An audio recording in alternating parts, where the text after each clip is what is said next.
নমস্কার বন্ধুরা, তোমরা সবাই কেমন আছো? আশা করি সকলে খুবই ভালো আছো। পম্পা সিম্পল কুকে আমার সকল বন্ধুদেরকে স্বাগত জানাই। প্রতিদিনের মতো চলে এলাম আজকেও তোমাদের সঙ্গে এই গরমের পারফেক্ট একটি হেলদি টেস্টি জলখাবার কিংবা স্কুল অফিসের টিফিনের রেসিপি শেয়ার করতে। খুব বেশি উপকরণ লাগবে না, হাতের কাছে থাকা মাত্র কয়েকটা উপকরণ দিয়ে ঝটপট মাত্র 10 মিনিটের একটি রেসিপি শেয়ার করব। তো বন্ধুরা দেখতে থাকো একটা লাইক দিয়ে। সবার প্রথমে এখানে একটা মিক্সিং বোল নিয়েছি। বোলের মধ্যে আমি এখন দিয়ে দেব 3 চামচ চিড়ে। তবে আমি এখানে 4 চামচই ব্যবহার করছি, খুব বেশি এখানে চিড়ের ব্যবহার করছি না, কারণ বন্ধুরা খুব বেশি কিন্তু এখানে আমি টিফিনটা বানাবো না। আমি এখানে বাজারের যে পাতলা চিড়েটা হয় সেটাই ব্যবহার করলাম। তোমরা কিন্তু যে কোনো চিড়ে এই রেসিপিতে ব্যবহার করতে পারো। তবে পাতলা চিড়ে ব্যবহার করলে কি হয় বন্ধুরা, খুব কম সময়ের মধ্যে রেসিপিটা তাড়াতাড়ি তৈরি হয়ে যায়, যেহেতু পাতলা চিড়ে খুব কম সময়ে ভিজে নরম হয়ে যায়। তো এখন 2 থেকে 3 বার জল পাল্টে পাল্টে চিড়েটাকে আমি ধুয়ে নেব। তো বন্ধুরা খুব ভালোভাবে চিড়েটা আমার ধুয়ে নেওয়া হয়ে গেছে। আর দেখো আমি জল কিন্তু ঝরিয়ে নিয়েছি, এর মধ্যে কিন্তু জল রাখার প্রয়োজন নেই। আমি এবার এই বাটিটা এক সাইডে সরিয়ে রাখছি। এবার এখানে নিয়ে নিলাম একটা মিক্সিং জার। এবার এই জারের মধ্যে মিডিয়াম সাইজের বাটির মাপ ধরে এক বাটি দিয়ে দিচ্ছি সুজি। এখানে সরু দানা মোটা দানা যে কোনো সুজি তোমরা ব্যবহার করতে পারো। তারপর দিয়ে দিচ্ছি যেই চিড়েটা আমি ধুয়ে রেখেছিলাম, সেই চিড়েটা এবার এর মধ্যে দিয়ে দিচ্ছি। চিড়ে কিন্তু খুব ভালোভাবে নরম হয়ে গেছে। এখন দিয়ে দিচ্ছি যেই বাটির মাপ ধরে সুজি দিয়েছিলাম ওই বাটির 1 বাটি জল। এবার খুব ভালোভাবে একটু মিশিয়ে নেব।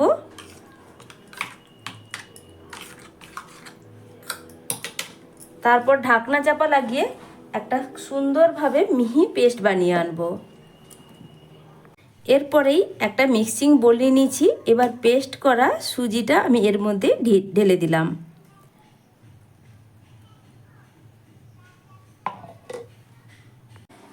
মিক্সিং জারটা ধুয়ে নিয়েছি, সামান্য একটু এর মধ্যে জল দিয়ে দিচ্ছি।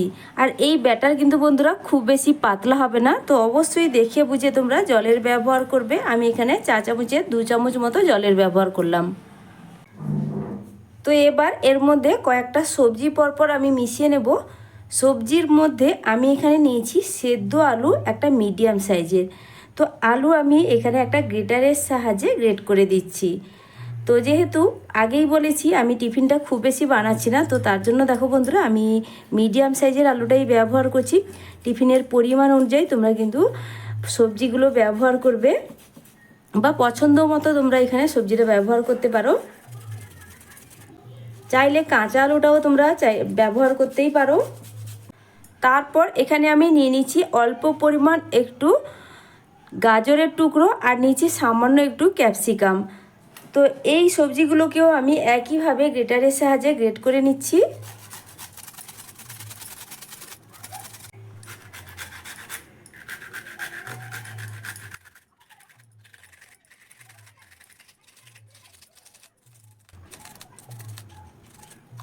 ঝালের জন্য এখানে 2টো কাঁচা লঙ্কা দিয়ে দিলাম, হাফ চা চামচ গোটা জিরে, স্বাদ মতো লবণ। এবার সব কিছু খুব ভালো করে মিশিয়ে নেব।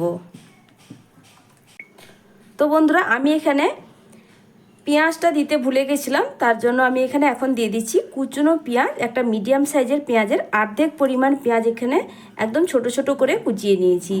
পেঁয়াজটা দিলে খেতে কিন্তু খুবই ভালো লাগে। তবে তোমরা যদি বাদ দিতে চাও তাহলে পেঁয়াজ বাদ দিয়েও তোমরা বানিয়ে নিতে পারো। তো পেঁয়াজটা দিয়ে দেওয়ার পর আবারও খুব ভালো করে মিশিয়ে নিচ্ছি। তো এখানে সামান্য একটু জলের ব্যবহার করব, তো সেটাও তোমাদের দেখিয়ে দিচ্ছি। একদম কিন্তু বন্ধুরা দেখো অল্প পরিমাণ জলের ব্যবহার করছি, খুব বেশি কিন্তু এখানে লাগবে না। সামান্য জল দেওয়ার পর আবারও খুব ভালো করে মিশিয়ে নিতে হবে। এখানে কোনো রকম বেকিং পাউডার বেকিং সোডা ব্যবহার করার প্রয়োজন নেই। খুব ভালো করে জলটা দেওয়ার পর মিশিয়ে নিলেই কিন্তু ব্যাটার রেডি। আর এই ব্যাটার কোনো রকম রেস্টে রাখারও প্রয়োজন নেই, সাথে সাথেই তোমরা রেডি করে নিতে পারবে। স্কুল অফিসের টিফিন হোক কিংবা সকালবেলা জলখাবার যে কোনো টাইমে তোমরা কিন্তু বন্ধুরা তৈরি করে নিতে পারবে মাত্র 10 মিনিট হাতে সময় থাকলে। এই গরমে বন্ধুরা তেল মশলাদার খাবার রোজ রোজ না বানিয়ে এইভাবে হেলদি টেস্টি টিফিন রেসিপি একবার বানিয়ে খেয়ে দেখো, রোজ রোজ বানাতে মন চাইবে। আর বাচ্চা বড় ভীষণ কিন্তু তৃপ্তি করে খাবে। স্কুল অফিসে টিফিনের জন্য কম সময়ে আর টেস্টি করে যেহেতু বানিয়ে দেওয়া হয়ে যায়, তারাও কিন্তু ভীষণ আনন্দ পায় এই টিফিন পেলে। তারাও দেখবে রোজ রোজ আবদার করবে বানিয়ে দেওয়ার জন্য। তো দেখো কথা বলতে বলতে ব্যাটার কিন্তু তৈরি হয়ে গেছে। এবার চলো ঝটপট তোমাদেরকে বানিয়ে দেখাই। রেসিপিটা সম্পূর্ণ দেখার পর তোমাদের অবশ্যই মূল্যবান মতামত জানাবে একটা লাইক দিয়ে। তো বন্ধুরা, আমি এবার টিফিনগুলো তৈরি করে নেওয়ার জন্য গ্যাসে বসিয়ে দিয়েছি একটি ননস্টিক 4 কাপ ফ্রাইং প্যান। এতে ঝটপট টিফিনগুলো তৈরি হয়ে যাবে। তবে টিফিনগুলো তৈরি করে নেওয়ার জন্য যে কোনো কড়াই কিংবা তোমরা ফ্রাইং প্যানেও তৈরি করে নিতে পারো, কোনো রকম অসুবিধে নেই। তবে তোমরা যদি এইভাবে 4 কাপ ফ্রাইং প্যান নিতে চাও, আমি আমার ডেসক্রিপশানে এর প্রোডাক্ট আমি ট্যাগ করে দেব। খুব সহজেই তোমরা অনলাইন থেকে নিয়ে নিতে পারো, এর দামও খুব বেশি নয়। তাহলে চলো ঝটপট তোমাদের আমি টিফিনটা বানিয়ে দেখাই। খুবই কম তেলে টিফিনগুলো তৈরি হয়ে যাবে। তো আমি এখানে চায়ের চামচে হাফ চা চামচ করে তেল দিয়ে দিচ্ছি। আর একটা ব্রাশের সাহায্যে অল্প তেল দিয়ে দেওয়ার পর আমি অয়েল ব্রাশ করে দিচ্ছি।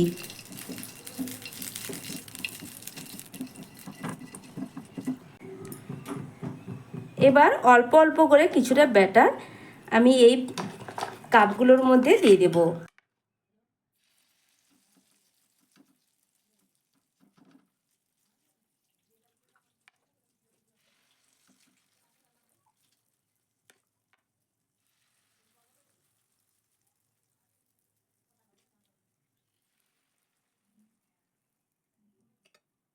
গ্যাসের ফ্লেমটা অবশ্যই মিডিয়াম টু লোয়ের মাঝখানে করে দিলাম। আর এখানে টিফিনটা হতে দেব 1 থেকে 1.5 মিনিট।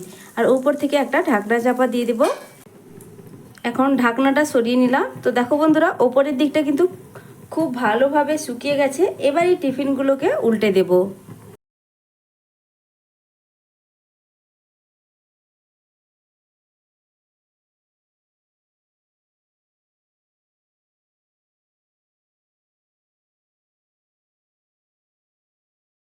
খুব সুন্দর একটা কালার চলে এসেছে। এবার উল্টো দিকের কালারটা একটু লালচে কালার চলে এলেই টিফিনগুলো কিন্তু একদম রেডি।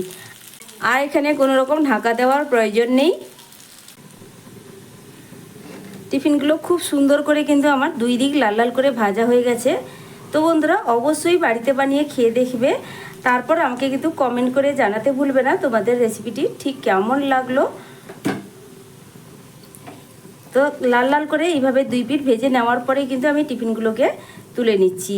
আর বাকি যতটুকু পরিমাণ ব্যাটার আছে একইভাবেই ভেজে নিব, তারপরেই ফিরে আসছি।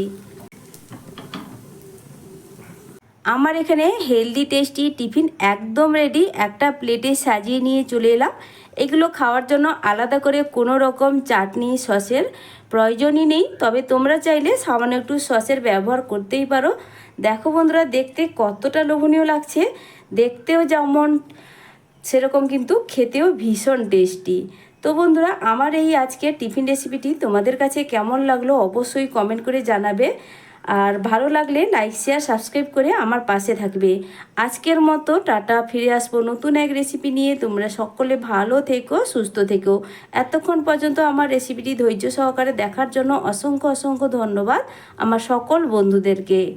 আর নতুন বন্ধুরা, রেসিপি ভালো লাগলে চ্যানেলটি সাবস্ক্রাইব করে রাখতে পারো এইভাবে সহজ সহজ টিফিন রেসিপি পাওয়ার জন্য।